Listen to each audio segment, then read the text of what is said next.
بسم الله الرحمن الرحيم.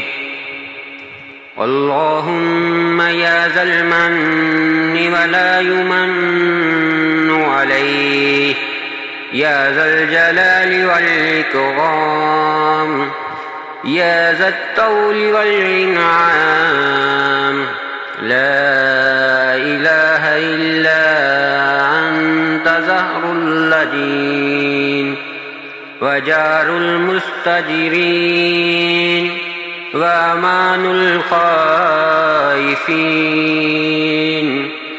اللهم إن كنت كتبتني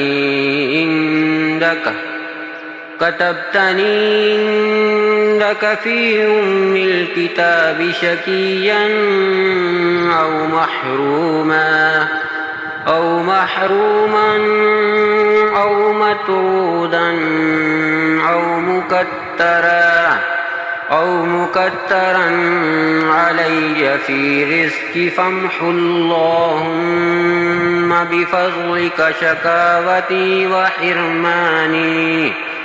وحرماني وطردي واكتتار رزقي، فاصبتني عندك في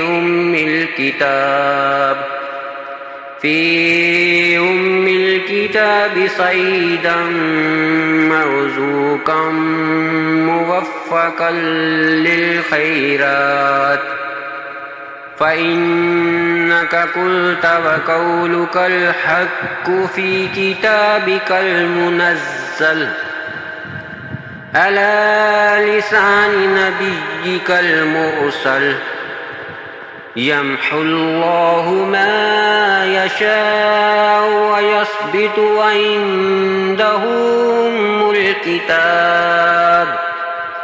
إلهي بالتجلي الأعظم التي يفرق فيها كل أمر حكيم ويبرم، أن تكشف عنا من البلاء والبلواء ما نعلم وما لا نعلم، وأنت به أعلم، إنك أنت العز الأكرم. وصلى الله تعالى على سيدنا محمد